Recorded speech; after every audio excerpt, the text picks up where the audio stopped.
Hello everybody! Today we're gonna do our interactive session through video recordings of the different examples to be solved and exercises on the last chapter that we discussed online under the title of deteriorative reactions in food.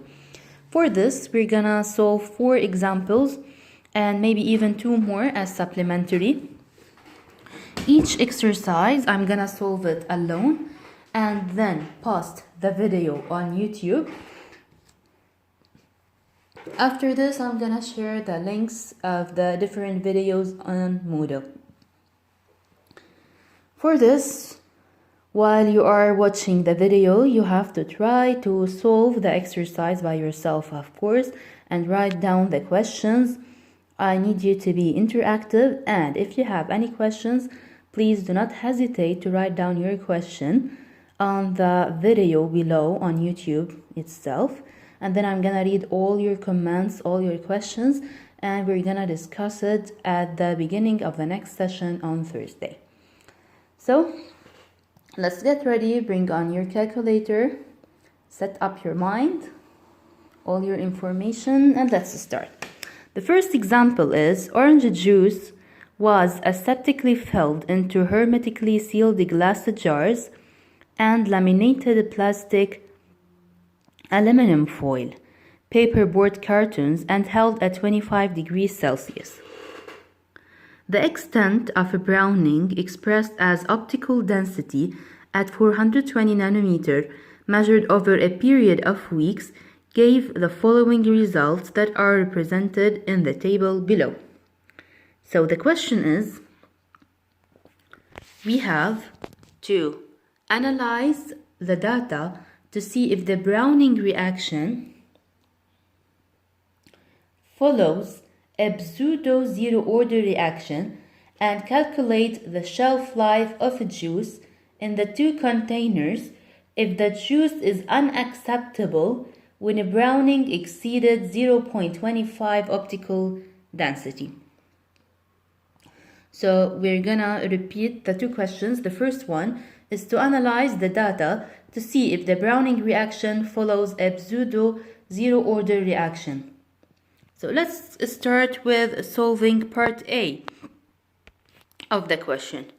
How to know if the data of this browning reaction follows a pseudo zero order reaction or not. For this, if we remember in slide 17, we've got the following equation. A equals A0 minus K theta. Okay, this equation is in slide 17. It is for zero order equation. We have to assume that n equals 0. Okay, we have to assume that it is a pseudo zero order reaction. Assume that n equals 0. We're gonna obtain this reaction and we're gonna solve K, which is equal to A minus A0 over theta. If we obtain K that is constant at different time intervals, then yes, our assumption then is true that it follows a pseudo zero order reaction. Why? Because actually a zero order reaction implies that the rate of loss is constant with time, as you remember. Okay, so the rate of loss for a zero order reaction is constant with time and it is independent on the initial concentration. Let's have a look back on the table over here. If we see, احنا عنا, as we said, orange juice aseptically filled into glass jars, and we have also into carton jars. It's held at 25 degrees Celsius, and we are going to analyze the extent of a browning as expressed as optical density, and it is measured over a period of weeks. Okay, let's look at the extent of a browning. When we are saying the extent of a browning, so we have the transformation of ascorbic acid into a brown pigment. Here we are analyzing the formation of the brown pigment. So we are analyzing the B product and not the lost product A. Okay, the lost reactant A. So we have the formation of the B product over here.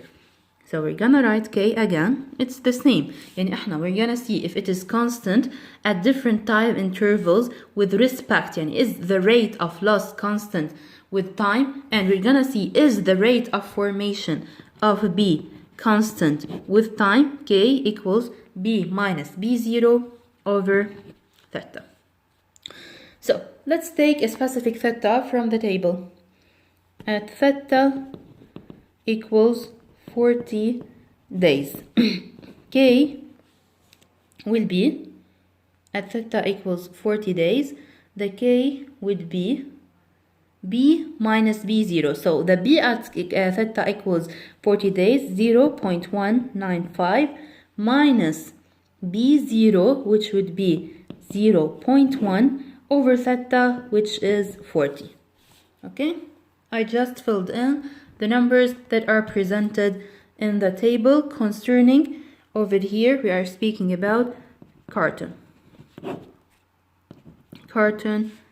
packaging. Okay, I hope you are following up. I'm trying to do my best actually. Then solving this with a calculator, we get the result of 2.38 times 10 to the power minus 3 optical density per day. This is the rate of formation of the browning pigment per day.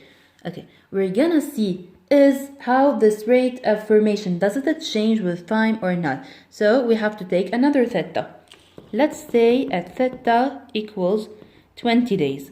As you see, I took the value of the last one and I took the value of the mid one. It is applicable to do so in order because the variations usually if it is short راح يكون الافريج